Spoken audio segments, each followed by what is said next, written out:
Hello and welcome back to the channel, and today we're looking at episode 2 of Race Across the World, which aired this week, and we are back in Nara City.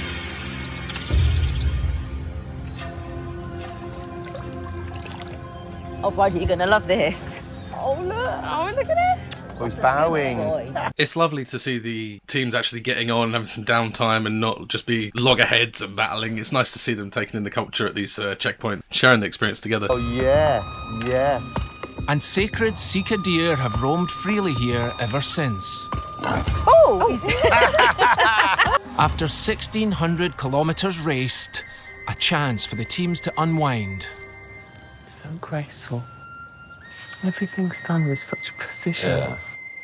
The whole Japanese tea party was ceremony. tea ceremony. Yeah. It's definitely a lot more laid back than an English tea party. It was just so peaceful. It's a dirty mess. What did you think of the actual tea, though? Just grin and bear it, Alfie. I'm getting flashbacks episode 1 when he was laughing at those kids. Not your cup of tea, literally. At the first checkpoint in the race to Lombok, less than 5 hours separate all 5 teams. With only 4 hours and 14 minutes between these teams, just right now, do you think that gap's going to get closer? Do you think it's going to be... We're going to find out. Probably roughly stay the same, my guess would be. If I had to hazard a guess of anything changing, I think Alfie and Owen only being 2 minutes behind, I think they might be able to close the gap if they're more ravenous with what they're doing. More kind of on point and on the race. Those budgets... Maybe that's going to cost Eugenie and Isabel. Maybe they're going to fall back through the ranks. It's interesting that Betty and James, 3rd place, but they've got the biggest budget left so far. Did you earn any money or? No. Didn't work at all? Nothing? No. Okay. Really? Was it expensive in Tokyo? Up to a point, but I suppose we worked, so we made, quite a lot. It did. But don't want to give too much away, do we? I know! I was about to say, how much do you want to give away? How much do you want to tell the truth on this? Because these are your competitors at the end of the day. We're probably the most expensive country that we'll cross through. And Yeah. they haven't made use of the fact that the earnings are going to be They higher. could earn good money here. Alfie touched on a good point that I thought about in the first episode was it's more expensive, but the earnings are going to be higher as well. So once you're out of this country, you want to make the most of it because we're going to these poorer countries that could affect Eugenie and Isabel. Also, again, if Alfie and Owen set their minds to it, they could really overtake them in this race. That's the name of the show. Day number 7, lucky number 7. How lucky is it going to be as a starting day for the second leg of the journey for our teams? First to find out where they are heading next, Arigato. Eugenie and Isabel. Your second checkpoint is Sokcho. The second checkpoint is in Sokcho, which is a place I've actually heard of at least. So let's get to it. Let's see where it is. The second country in the race across East Asia, South Korea. Well known for kimchi, K-pop and taekwondo, this intriguing nation offers much more for the teams to discover as they race to the second checkpoint. At the very top of the country, the seaside city of Sokcho. The only way for the teams to reach South Korea is by ferry from the port of Hakata. With a further 650 kilometres of budget-busting Japan to navigate, they'll need to balance speed with the potential to pick up lucrative work along the way. So that's still quite a big bit of Japan still to cover, and much like Alfie and Owen, this has happened. Just leaving Japan might be our problem because we've lost the map. We've searched all the bags, but nowhere to be seen. Teams could travel between the major cities along Honshu's southern coast, a well-trodden path, but congested and costly. Alternatively, they could head off the beaten track to the island of Shikoku to soak up its natural beauty. That shot of the blue water there, I got in flashbacks of Series 3 in Canada where they did a lot of the countryside like that because it's quite a sparse country. I know they're probably going to show us them in a minute, but I wonder if Alfie and Owen have already left by now because this is longer than 2 minutes and that's the lead that they had over them. Our strategy this leg is to work as much as possible. So we have no map, right? So this is where it's going to get complicated. The first stage of Isabel's plan: remain on Honshu in order to boost their finances in Hiroshima. It's this way. Yeah, but I was heading that way. I shouted. Go on, let's get on. Mum's very laid back, and at times I feel like the roles are reversed. At times I feel like I'm the mother now. I wonder if this is going to end up being something that's going to cost them coming to blows. We'll see. Right, let's go to Sokcho, wherever the hell that is. Should probably find out first. Also on the move, Sokcho? No? best friends Alfie and Owen. That way. That made me chuckle where he was asking the deer. I quite like this town with the deers hanging about. It's like a much nicer version of the towns you see in like Thailand where they've got all those monkeys in the town. I much prefer these deers in the town. We thought it's just very far north. It's right near the border of North Korea, actually. Yeah, it's always a bit too close. It's almost too close, yeah. Could you imagine the plot twist? The third checkpoint will be in North Korea. It'd be interesting, actually, if they had made it the actual post you can visit at the edge of the DMZ. That would have been pretty interesting to see. Oh, Kobe beef. I've always wanted to try Kobe beef. I'm worried about your spending on food. We get another flashback to something that we saw in the first episode where Alfie turns to Owen and tells him he's scared about his spending on food. Kobe steak, by the way, is quite expensive from what I remember, but we'll see. We will arrive in Busan, which is the main ferry port in South Korea. Yeah. Realistically, we should get to Kobe today. Covering 60 kilometres to Kobe will leave the boys with 590 more to get to the ferry. Whether it's the best thing to do in a race, I do think Alfie's got it right. He's got these planned stretches he's doing. Let's see if that works out for him. Owen's just going along for the ride, it seems, at this point. So it's just one bus? One train. One train, yeah. I have faith in the plan. I have faith in us. On the other hand, you know, we have seen Alfie lose his head a little bit in some situations. Of course, I'm expecting it, but I'm hoping with my calm head, we can kind of balance out. Just like I said with Eugenie and Isabel, I think all the teams are running the risk now of being tired, being overstressed, that they're going to start having arguments and that might affect them. Oh my God, that's so cool. This is going almost too well. Don't jinx it, Owen. Don't jinx it. And also, I just want to say these trains, even the simpler ones like this, are just putting British ones to shame with their cleanliness and how efficiently they run.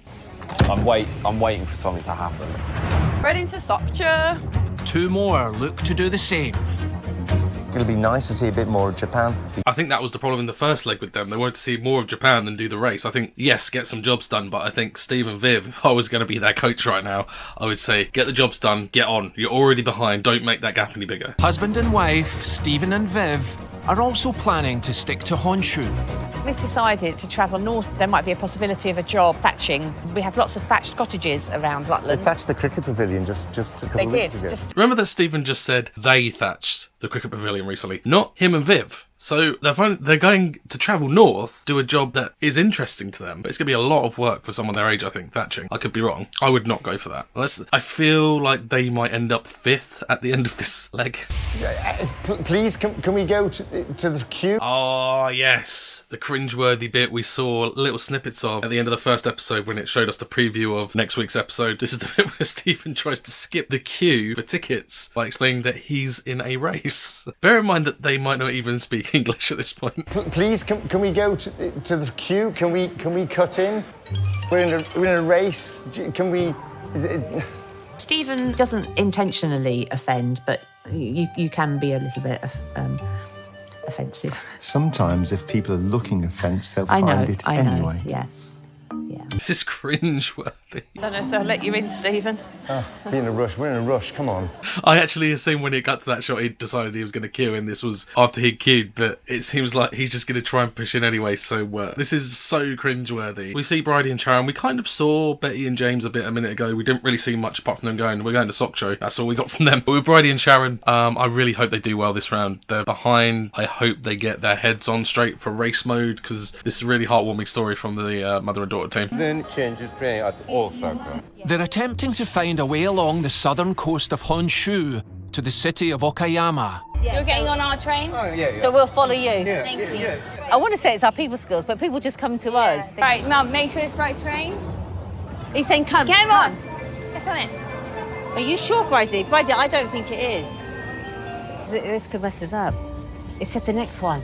I don't know, Mum. You're asking me questions, but I don't know. Oh, shit, we're on it. We gone wrong? I think so. Please don't be the wrong train. And also, Bridie just seems to not really worried about checking, so if they're on the wrong train, she doesn't seem that worried about it. I think if we mess up, we try not to panic too much. We need to get out. Right, let's go. I think we've got to learn on the job. What do they say? Don't judge the tortoise. Yeah. Oh, it was the wrong train. And I feel like this team, I want them to do better, and they can't afford to waste any more time. I think they're about 2 hours behind 4th place at the checkpoint. I really hope that they can get back on it. But Stephen and Viv just want to waste some time, it seems. So if they're going for the thatching and if they're going to see more Japan, maybe you will catch them. I don't panic. You panic. You ask me. I know. I can't read it. To be fair to Bridie, she makes a good point. She's got dyslexia, she can't read the map. Her mum's got to kind of be a bit more switched on. I would absolutely love to go rural on the island of Shikoku. I think for me, race mode is in my head. So would you be happy to compromise? Okay. That took a lot less convincing than I thought it would. They kind of build it up and then, okay. The siblings cross the Great Ratw Bridge to leave Honshu and arrive on the southern island of Shikoku. Back on the main island of Honshu, we're at Kobe. Alfie and Owen. Owen's stomach is calling. He wants that Kobe steak. Alfie and Owen have reached the cosmopolitan seaport of Kobe. You know Kobe beef? Yeah, do you know where it's cheap? Famed for its sake and, of more interest to Owen, Oh, yes. Kobe beef. 120,000 yen. It's £1 for every 5 grams. £1 for every 5 grams of steak. Yeah, it's quite expensive, especially since they're on a budget. Let's see what they do. We've got about 30 seconds to decide if we're running or buying something. Only meat from rare and purebred Japanese black cows, often raised on a diet of beer and regular massages, Those cows are living the high life. Beer and regular massages. can qualify as Kobe beef. Excuse me. Oh, right, hang on, no, I've got this. Kudos to Alfie on this one. He just jumps in. No, I've got this. I'm going to tell them we don't want to pay this much or have this much. So this, we don't have. So can we have half of this? We just want to pay for a little bit. Minimum. Okay. But there is a minimum weight of steak that they have to order. They decide to order one dish to share. Let's see how it goes. Let's see how much it costs them. Alfie isn't happy, but Owen, this is one of the main bucket list things he wanted to do. I don't eat steak. When the vegetable's bigger than the meat. Right. Oh, this is going well. Don't drop it. 30 quid then. You had one job, Alfie. Don't drop the steak. The expensive steak. He's saying that, by the looks of it, one of those slithers is about £30 in cost. +1.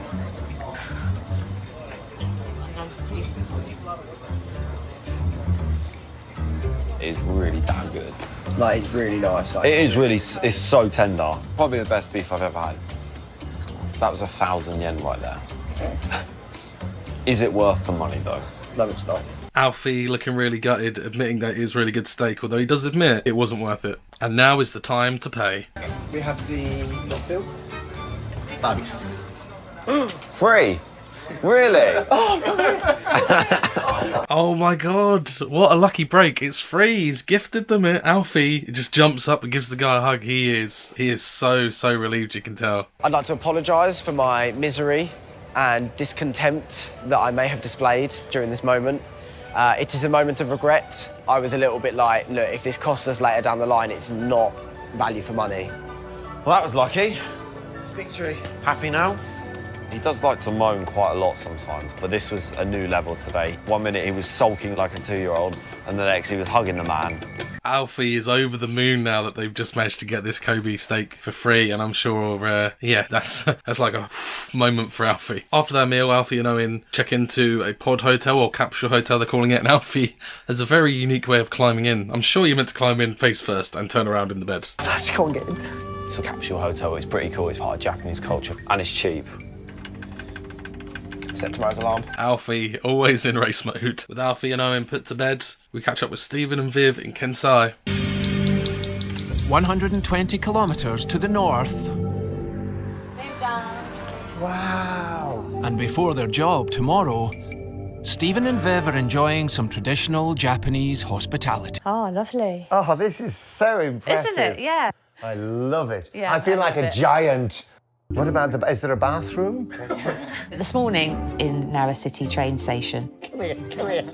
when Stephen tried to queue jump, the ground could have swallowed me up. Viv, I think the whole audience was with you on that, even though we're watching at home. And I think going forwards, he may be a bit of a loose cannon at some times. Oh,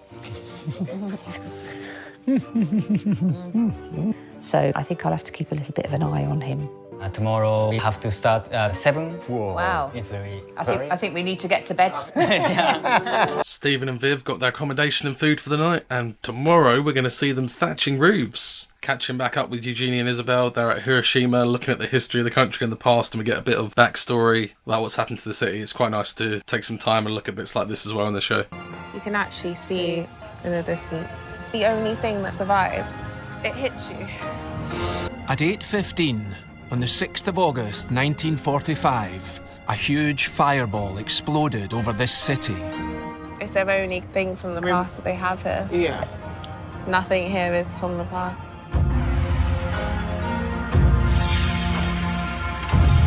Dropped by the United States, it was the first atomic bomb used as a weapon of war.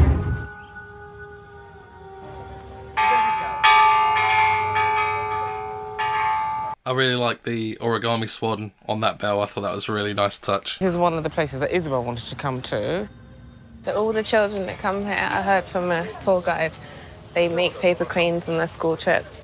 That's really cool. I'd struggle with that myself, but that's a really nice touch. Let's get going, we're going to be late for work. To address their budget problems, Eugenie and Isabel have lined up a job in the city. Do we quickly scope out night buses before we head? Oh, come on, Isabel. We agreed we needed to make money. So we want to go from Hiroshima to Hakata. But Isabel is focused on how to get to the ferry after the job is done. Isabel, it's now 25 to 11. Priority's getting out, so we've got to get as much information as possible. We have the bus 11:30 p.m. Kind of push for time. Would you rather be late for work than not have a way out? I think Isabel's got a good point. Before they even start their job, it would be a good idea to look at night buses, sleep on them, so it takes away the cost of a hotel on top of it, and you get going, because they're only ahead by 2 minutes at the end of the first leg, and Alfie and Owen have actually stopped for work. They've got to stop for work. They've got a lower budget now, Eugenie and Isabel, and I think it would be interesting to see how this goes if Eugenie's not too worried about sourcing the transport for after their job. For work and not have a way out. Isabel was always a very determined young lady. Need tickets. Bus to Hakata.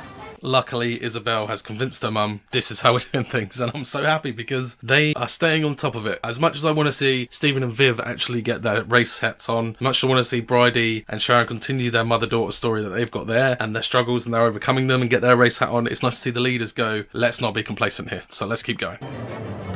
We've got 5 minutes to get there. Shall we blame it on the buses? Put it in the comments at home. Would you rather be slightly late for work in this situation and know what buses to take, or would you rather get on with getting these buses or race to work to get the job? And you might, who knows, they might turn up and they might go, well, you're late, you're not having the job. 300. I know I said it about Mount Fuji in the last episode, but look at those clouds. To pay back last night's bed and board. So they're not actually going to get any money from this, it's just for their bed and board. I feel like, I don't know, I might be pleasantly surprised, but I keep seeing Stephen and Viv make these decisions and I'm sort of not gelling with any of them.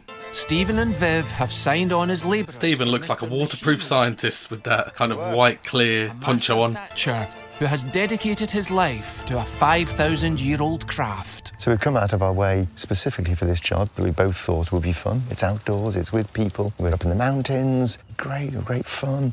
So we find out from Stephen that Stephen and Viv wanted to specifically go for this job because they wanted to see a bit more of Japan, thought it'd be fun. I understand that, but you are behind. I'm going to stop going too much into this now. But at home, what do you think about Stephen and Viv's decisions here? Because it just seems like, we'll see. Maybe they'll win this leg. Maybe I'll be pleasantly surprised. But they're not making any money from this, but they're spending money to get there and to get out of there wherever they're going next. Please let us work. やっぱり雨が降るとこう滑って危ないし。 This is important to us because we have had your hospitality and we want to repay you. We're very happy to do anything. Any job you have for us. To help. That's really nice of Stephen to explain that, and also a bit ironic considering he wanted to cut the line for the tickets earlier. But I think some of the other teams will just go, okay, fair enough, we won't have to work then. But it's nice to see Steve go, look, it's important, we want to pay you back, we'll do something nice for you because of your hospitality. Wash my way back towards you, darling. It's like being back on board ship, this. So Stephen and Viv have found a way to pay back the hospitality. They are going to clean the shrine. I'm thrilled it's all worked out well. I am as back well. on target again, really. Yeah. It would have been disastrous if we had to pay for the accommodation last night. So Viv explains it's great that they can find work so they don't have to pay them back. So they would have had to pay him money. I thought it was a case of them saying, sorry, we've not got any work to do, and they were kind of letting them off the hook a bit. But no, they would have had to pay. That's now I understand the situation a bit more, why they were like wanted to pay back the hospitality. They didn't want to pay him money. Back in Kobe with everyone's favourite odd couple, Alfie, who's stressed, and Owen, who's as relaxed as they come. Been round in circles for about an hour now, and probably a bit longer. Today's just been so frustrating. Alfie and Owen are aiming to get to South Korea sooner. We need to get to Hakata. Hakata is mostly maybe only internet.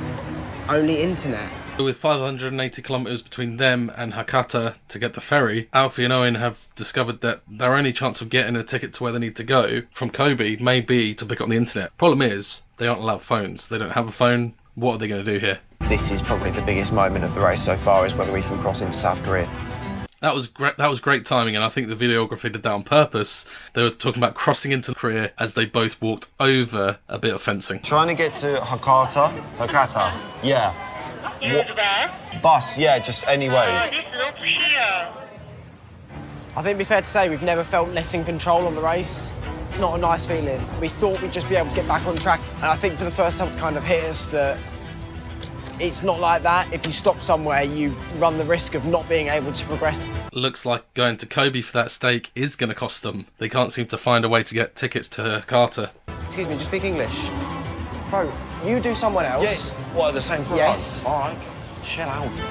Starting to come to heads a bit about this. I think Alfie's got the right idea more than Owen. I think you need to get on top of this so you get out of Kobe and you're not stuck. I think Owen's laid back. This is not helping in this situation. And then we have Alfie's best impression of a tired 5-year-old. Oh, let's go back this way. My legs hurt. Let's go back this. Cut to Shikoku. That can only mean one thing. Betty and James have made it, and this is a different route, so it's going to be interesting to see what goes on. This is wild. There's like nothing here. Betty and James get a job picking decorative leaves to be used in cuisine. And these decorative leaves will end up on signature dishes across the country. So many restaurants, mine. Yours isn't even passing to Greg's, yours. It's not a competition. That was a perfect cut. It's not a competition. Next scene, this is no good, Betty. It does look like a beautiful corner of the world that's kind of untouched by all the modern that we saw with Tokyo and Kobe. And in case you're in any doubt about James and what he is, he's got it written on his shirt. It was obviously a risk, but it was a risk we were willing to take so early on in the race. Betty probably came to get answers and find out what she may have wanted to hear, but at the end of the day, we're in the middle of nowhere. Job done. Betty and James catch the bus, which is apparently the first bus that's been late so far in Japan. They're known for being on time, and they're going to get to that ferry port. And looking at where we're going, it's going to be another sort of lengthy journey. Oh, the bus is there. Stick your thumb out quick. Put your hand out. I have. In Hiroshima, we're back with Eugenie and Isabel as they're doing the job that they were... Well, I don't know if they were late. Let's find out if they were late. Tardy Eugenie and Isabel missed the opportunity to knock up traditional okonomiyaki for Mr. Suhiro's customers. So after being late, they've missed the lunchtime rush, so they're actually washing up instead of cooking, but it's still a decent job, but obviously Isabel's going to tell her mum when she's not doing her job right. I'm sorry, it's not clean. Where? Is he finicky? It's annoying because we've only been able to earn an hour's worth of work. No more? More? Was Stephen level of cringe there from Eugenie, just hinting, can I have some more? Bit of an Oliver Twist moment. They only managed to get an hour's work, now they've got to get on the road and race mode again. Only 61% budget here. It's okay, it will happen. It's Things done, will c'est la vie. That's why I want to It's pick up what it another job is. in Korea. Arigato! Arigato! Off the coast of Okayama, we're back with Bridie and Sharon. They're fishing. This is going to be an interesting one. Hopefully it's not going to take too much time away from them. Bridie and Sharon reached the seaport city of Okayama. I would get a whopper. Heading out into the Seto Inland Sea, they are sticking to their shoestring strategy. Throw! Come on, throw!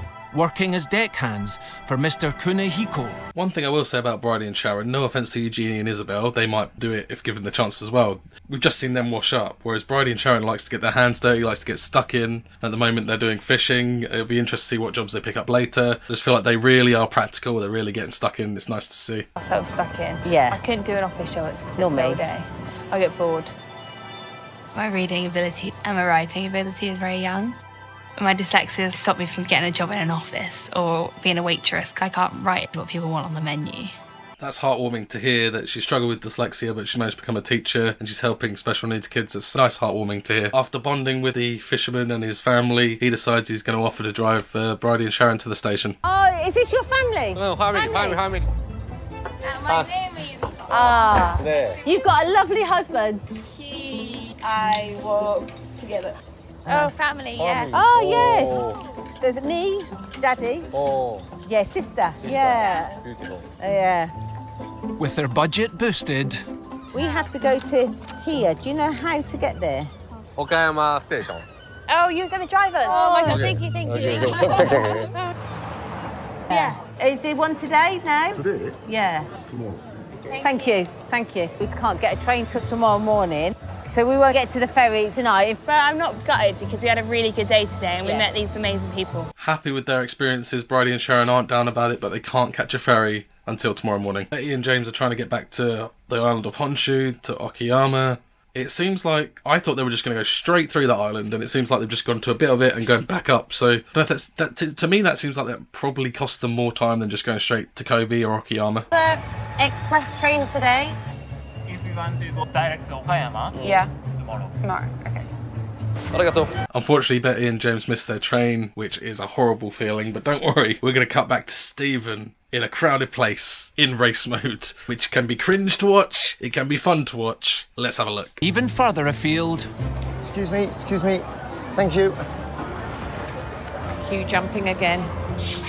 Stephen and Viv have reached Osaka, 600 kilometres short of where they need to be. They've reached Osaka. It seems to me, I know I just said Betty and James kind of went a bit south just to go north again, and they could have just gone west, but literally, Stephen and Viv went up and just came back down just to go and see a bit of Japan. I feel like they can't afford to do that right now. I don't know where people are in relation to time, but I wouldn't be surprised if Stephen and Viv come last in this, but they are trying to get to the port. Go to Hakata. Yeah. Okay, thank you. Thank you. So, accommodation we give up, have a sleep.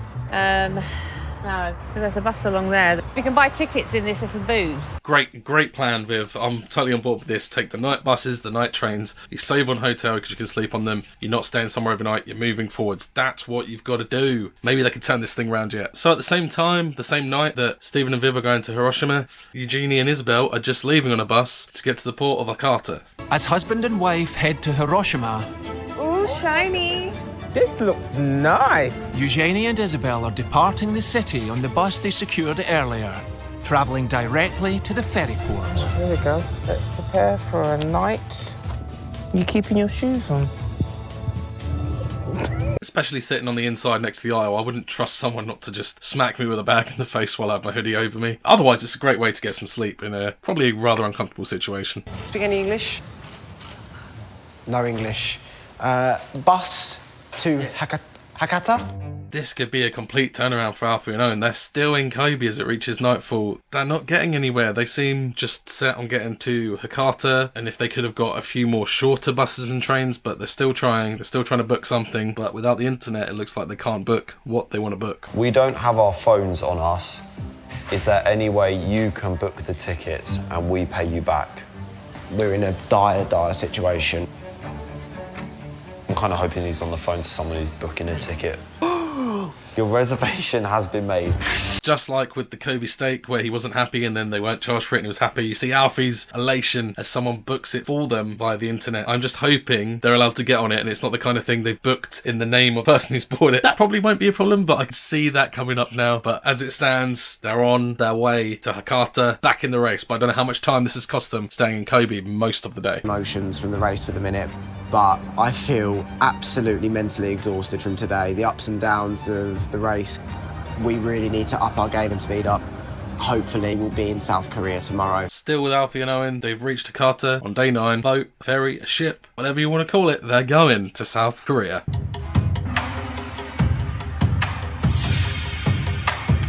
Japan's gateway to South Korea, Hakata, is famous for its pork tonkotsu ramen. 11:45, thank you. That is so lucky. Alfie and Owen are booked on the 12:30 ferry. But they're not alone. Where are you going? South Korea? Could be. It's always us two, isn't it? It is. Always us two. We said that you are competitive, to be honest. Yeah, be a foot race again. Absolutely.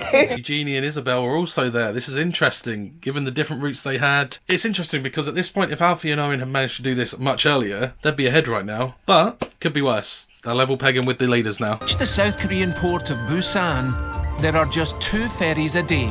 I can see the 2 ferries a day being a stumbling block for the teams that haven't made it to Hakata yet. Maybe they're going to miss one just by a little bit and have to wait till the next day, we'll see. But we need some comedy. Here's a Titanic moment. Never let go!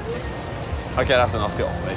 As with the bus journey in episode 1, with learning Japanese, getting a phrase book, self-made phrase book happened when she was speaking to that Japanese man. Isabel has found a woman who knows Korean. She's going to brush up on her Korean. She learned Korean when she was younger, but says she forgot most of it. It's interesting and nice to see her learn. It's nice to see Eugenie, her mum, kind of take pride in watching her pick up a language again. It's nice stuff. This looks a bit dead. This is worrying. Yeah.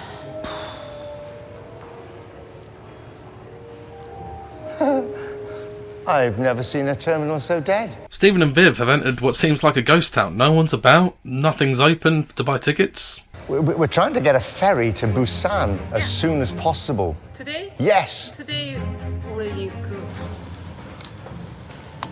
No ferries today. Flipping heck. The next available tickets are on the 12:30 tomorrow afternoon. I think the clock said it was 2:25 in the afternoon there. There's no more ferries today, hence no one being about and most of the desks being closed. And now they can't get a ferry till 12:30 tomorrow afternoon. This is going to set them back a lot, especially when the race leaders like to stay in race mode. Hopefully when Stephen and Viv get to Korea, we don't see them loll about too much looking at things. I mean, you've got to do that a bit in an experience like this, but they've done that too much already and taken liberties with it. But I said that a few minutes ago. I thought it might be a stumbling block that there's only 2 ferries a day from Hakata.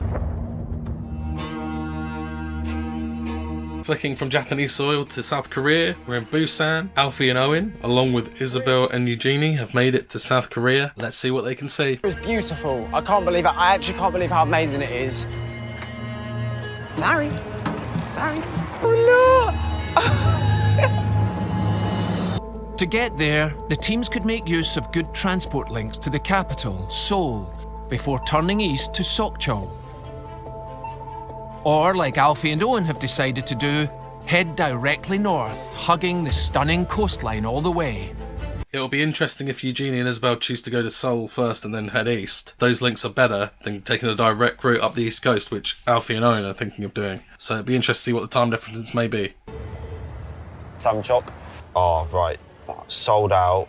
Shit. What I also find weird about this programme is they drop the F-bomb and they say the S-word and a few other swearing. Sometimes they bleep it, and other times they don't. And this is shown after the watershed in the UK, which I don't know if you have that abroad, if you're watching this in America or elsewhere. We have a kind of rule on TV after 9 p.m, that's the watershed, and you can have swearing and other kind of profanities to a degree. It's weird how they censor some out, and then don't censor the same words later on. It's a really weird thing that just stuck out to me. We're moving and we're going in the right direction. You know it's a race when they manage to make a coach trip have this kind of intense music backing it. Starting with a short hop to Pohang, the boys plan to use the major seaside cities on the east coast as stepping stones to Sokcho. Excuse me, do you know how we can get to Samchok? Pohang to Samchok. Pohang to Samchok, how? To give Alfie credit, he's really going all in, trying to communicate with people that don't speak English, but that woman just looks like she's not going to help. And then it sets in for Alfie and he decides. I don't think we'll hit checkpoint tonight, but tomorrow... We might get lucky with the bus. We might do. We might do. Eugenie and Isabel, meanwhile, were staying in Busan for a bit, trying to get their budget back up to speed. Yet to leave Busan, Eugenie and Isabel.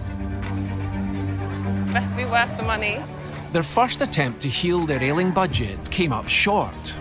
How you finding pushing that, Isabel? It's okay, he's just walking really fast. Now, an opportunity to make amends. Everything is alive. The Jagalchi Ajumas, old lady vendors. Yeah. Got smacked on the bum. That would not fly in this country. They're there all glamorous. I think it's just they want to have like a good first impression with their customers. Earrings in, makeup on. We are such a novelty, though. I don't think they see black people often. It's an interesting thing Isabel brought up there. I'm not going to dwell on it for too long, but do you think people seeing their race, maybe not being used to them, is going to affect people doing them favours down the line or how they're treated? We saw something very similar for some bits of Series 3, we're led to believe, and that was in Canada, which is much more Western culture. But it'll be interesting to see here in the East if that's going to be a problem for them later on. Hopefully not, but I did think that when she mentioned it. Look, Mum, still. Got a 5% cash boost from 54% to 59%. That's going to really help them. I can't believe they got down to 54% already. It's insane. Also, a side note, I don't think they've informed us if it has changed, but Eugenie and Isabel lost their map, and Alfie and Owen had lost their map in the last episode. So unless they bought one and they've not told the show, or the show's not passed it on to the audience, it's interesting to see these two teams in the lead, and they don't have their maps. It's quite impressive. Back in Japan. There's another bloody team there. Oh, hello. Bridie and Sharon have caught up with Stephen and Viv. I wonder where Betty and James are. Asked to arrive at the ferry port. Okay, let's go. Betty and James. For goodness sake. Hello. Oh, you're kidding me. No, do not hug them. I'm so happy they're here. I'm so happy. What do you mean you're happy? Stephen's managing to hide how annoyed he is by being sarcastic and kind of being funny with it, whereas James really is struggling to hide the fact he's not happy that they're not in first, or at least there's another team where they are at the time they're there. Because it means we're not last, and it means we're not the only ones in Japan. It lags my head. Mine and Betty's sort of views on race and where we are is quite different. I'm still very competitive. I think this makes her sort of relax a bit more, maybe get a bit complacent, which makes no sense at all. We just bumped into Sharon and Bridie downstairs. Oh, What the hell? I know. And you were unhappy before, now look at you. Look at him. It's a bit worrying. Yeah. We still need that urgency there. We're now neck and neck, so we've just got to sort of step on the gas and speed even more. That great bombshell hits James hard. He's not happy that Bridie and Sharon are there as well. Made some cheese and jam sandwiches. Cheese and jam? Cheese and jam don't seem to go well together for me. I don't think I'll be eating those sandwiches. I don't know about you at home. Do you like cheese and jam in the same sandwich? Quickly, I don't want to like sit back now. I still want to be in third when I get to the checkpoint. Minimum. Yeah. I always thought you needed a plan. I always thought you had a plan to go travelling, really, didn't you? I always thought you did. Yeah. But you didn't necessarily have one. I feel like James, with a bit of venom in his comments there, and you see Betty's expression, listening to that, he's kind of hitting a nerve there, but I think at the same time, it's a bit off that he's doing that. He doesn't need to have that much venom in his comments. They've got to work as a team, they've got to get there. He wants to finish at least third again. Can they do it? We've got to plan out and just be decisive. Seoul is probably the go today, if possible, to get as close as checkpoint. Yeah? Yeah. Might just give us a kick up the arse to get going a little bit. James and Betty having a bit of a almost heart-to-heart there, a bit of serious talk. They want a game plan now, and that's what they're going to do. They're in race mode. Look at that skyline. That's not a poor country, is it? Stephen just taking a stab at the fact the whole country must be rich because of this port. I think it's a bit like Japan. There's going to be some poorer areas, much like all other countries, but he seems to just stereotype it now. He's seen this port in Busan. That doesn't look like a poor country, does it? So he's going to expect none of it to be. I think he's going to be shocked if he does a job now and doesn't get paid as much as he did in Japan. So we're going to check into a hotel tonight, up bright and early. Bridie and Sharon decide they've got to get overnight accommodation in Busan, whereas James and Betty are in race mode straight to the bus terminal, getting a bus for 1:20 in the morning. We want 2 tickets to Seoul today. What time does it get in? 1:20. Yeah. What happens with getting in at 1:20? No, we're in race mode. Eugenie and Isabel leave Busan 23 hours after Alfie and Owen, but they've managed to find a bus straight to Sokcho, so now the race is on. I don't know if Alfie and Owen can beat them there. They've got a 23-hour head start though, but they're stepping stoning it, as they put, to across the coastal towns up there. It's going to be a close one. After staying to refill their coffers, Eugenie and Isabel are leaving Busan. Departing 23 hours later than Alfie and Owen, but having secured tickets on a bus straight to Sokcho. We catch up with Alfie and Owen again. They're in Samchok. They've got 2.5 hours to kill trying to get a bus. Alfie lets us know that apparently they've had trouble with some of their shorter bus journeys so far. They're not very frequent. So if we were playing it safe, we'd get the 12:17. Yep. Gives us like 2.5 hours. It just feels like the little trips that we're making just haven't fallen into place. Alfie and Owen's hop, skip and jump up the east coast has stalled in Samchok. I'm going to put a fair warning here, and I might actually put a timestamp on screen to cut to. I assume I can show this on YouTube because it's nothing, well... 2 tickets to the penis park, please. And that is the rest of your dignity gone. This is where they're going, and there's going to be some imagery in there, I think. So if you don't want to see that, then hit this timestamp. Hit this timestamp if you don't want to see that. Go to this time in the video, but they're going to go to this attraction.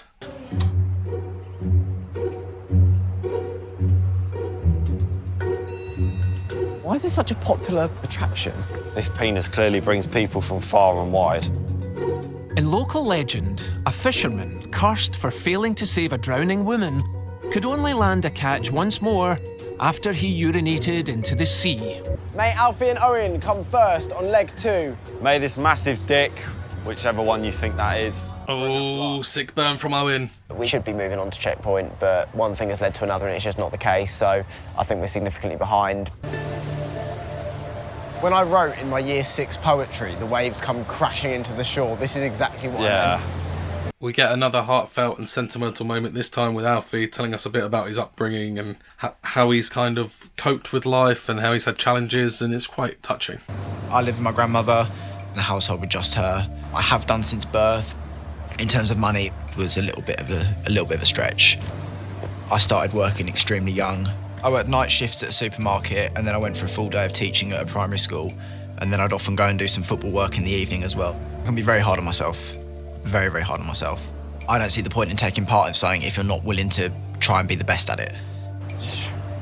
You can start to understand how he is, why he's in race mode, how he's tackling the obstacles and what he's been through before. So I'm feeling for Alfie now, and Owen, I'm getting behind them a bit after hearing this, but also it's quite a juxtaposition of him having this heartfelt story and then moving on to an image of him doing this. I've never seen anyone's shoulder press a dick before. And welcome back if you decide to skip that bit of the video. We visited that now and we're moving on. Stephen and Viv are way out to the west a bit, visiting the city of Jeonju. What are they going to say? Oh, this looks lively, doesn't it? Look at the old roof tiles.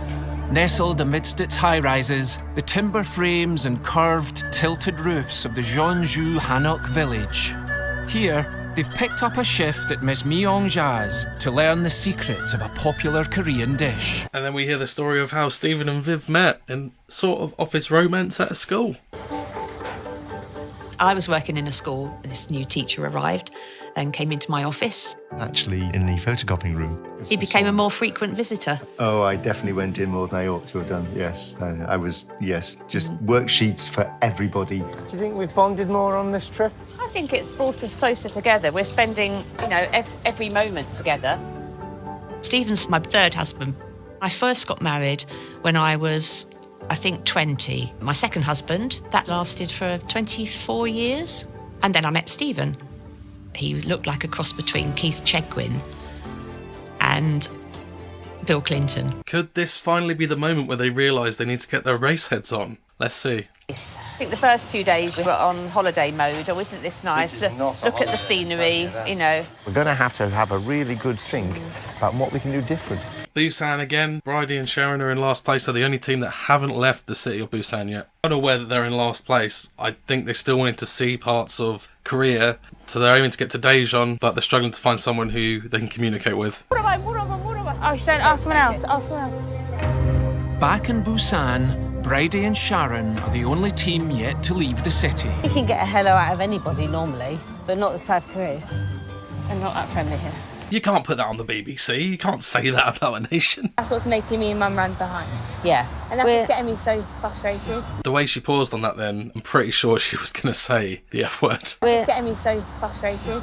We are trying to get to the dash. If you want to go to Daejeon, you should go by railway. And where is the train? You should go Busan Station. So now it's the middle of the day. They've been told they have to go back to the port because they're going to have to catch a train. So they've gone back to the bus terminal for now. It looks like it's taken them a lot of time. I'm feeling bad for them at the moment. Skipping over to Sokcho, this is the destination for the second checkpoint. We were with Alfie and Owen as they drive into town on a bus. Close now, it's just the anticipation. Oh, my stomach's doing belly flops. Second checkpoint. The fishing port of Sokcho.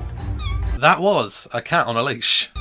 just an hour's drive from the demilitarised zone, keeping the two warring halves of Korea at arm's length. I'm sure I've got that wrong, but was that a cable car that went over the DMZ there? I'm sure it wasn't. It just looked like that because they flicked from the DMZ, so cable cars going over a fence. As the leading two teams are racing about Sokcho, they have to find a ceramic art museum, I believe. Alfie and Owen decide that they don't want to take a taxi. They'd rather save the money. Meanwhile, Eugenie and Isabel take a taxi there. They get told by the GPS device their next point of interest to find.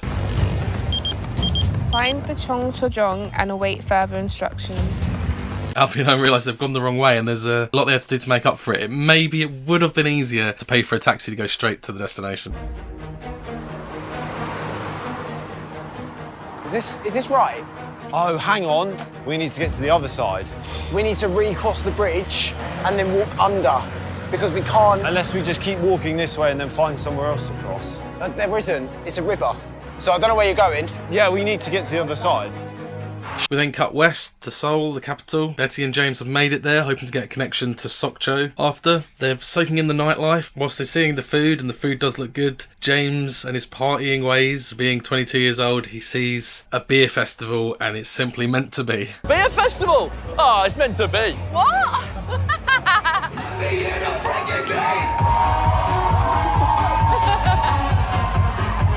Korean people are crazy. I know. It was just good, and I think it's helped us quite a lot to have that sort of downtime, because we have been awful this leg. The only thing we're missing was another beer or two. Woo! Could probably have another. We're not gonna. We're gonna be responsible, go to bed, have an early night, and get the bus tomorrow to checkpoint.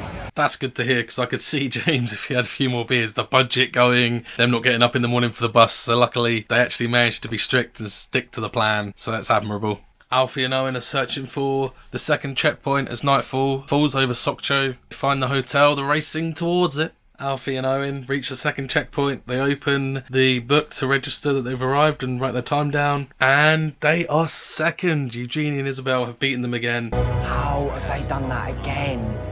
And by how much time? Then we flick to 4 hours earlier. So it looks like that bus straight from Busan to Sokcho was 23 hours later leaving than Alfie and Owen, but it looks like that's really given them some time, and they managed to stop for some work as well, so it'd be interesting to see where the others finish now. I told you! I feel absolutely elated that Isabel and I have come first again, even though we worked twice. Yeah. We were far more decisive. I knew it. I just knew it. But Eugenie and Isabel making 2 minutes into 4 hours is impressive. It's perfect silence in Sokcho until...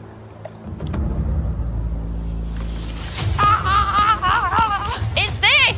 This is it! Stephen and Viv at the museum, they think the next point of interest before they get told where the second checkpoint is actually somewhere inside the museum.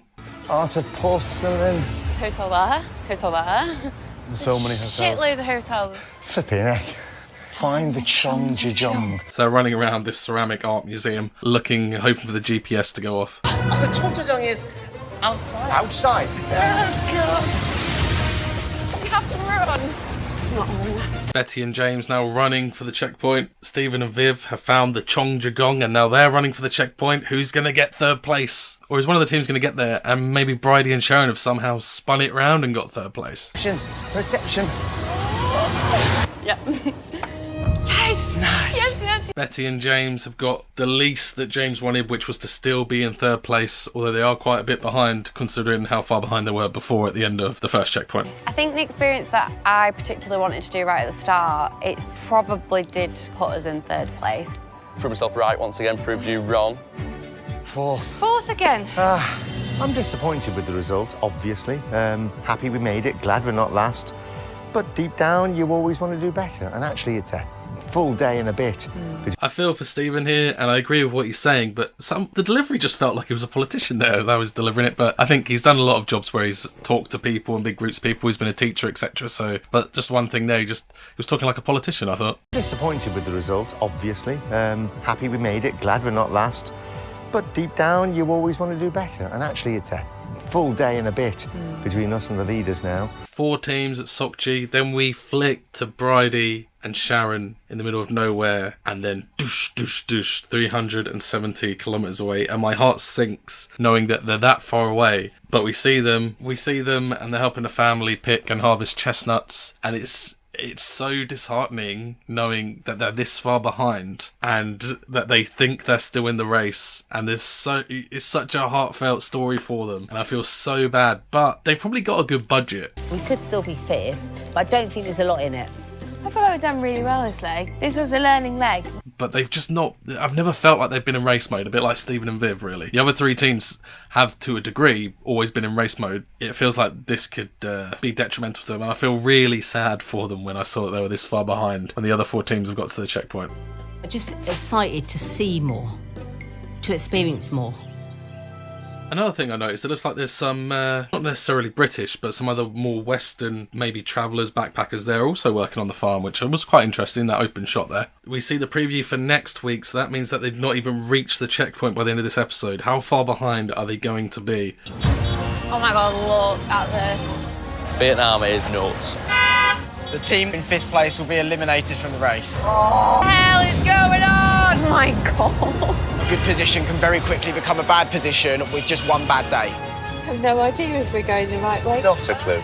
Just total guesswork. But we also see, and I did predict that this may happen because it's happened in other series before, they're going to go to Vietnam in the next leg. But also, the team that finishes last is going to be eliminated. And I feel really bad for Bridie and Sharon. Maybe they can claw it back. If I had to hazard a guess now, I think they're gone. I think they're gone by the end of the next episode. It'll be interesting to see if they decide to give that map to one of the two. It depends if they even get to the third checkpoint at all and even get there before the other teams have left. But in previous series, we have had a team that's had to go home because they misplaced their wallet and didn't have enough money. And they actually gave their map to another team who had lost theirs. I don't know if that's going to happen here, but maybe it will. I don't know. It looks like they're going to hit Vietnam during monsoon season, and it also looks like Eugenie and Isabel are going to clash heads. Different from Isabel. You're getting on my nerves. You're not helping me. That's when we clash. We didn't find out the time differences, but judging by what Stephen said when he got there, he's a good day and a bit behind the leaders, Eugenie and Isabel, so we've got something to work on there. I think the first teams are probably going to leave before Bridie and Sharon probably even get there. Maybe all the teams, I don't know. We saw a little bit that Bridie and Sharon are at least in the next episode to a degree. I don't know if they're going to make it very far, how far beyond. I can't imagine they're going to get a 4th place now. They look like they're going to get eliminated. I don't know what you think at home, but that was episode 2.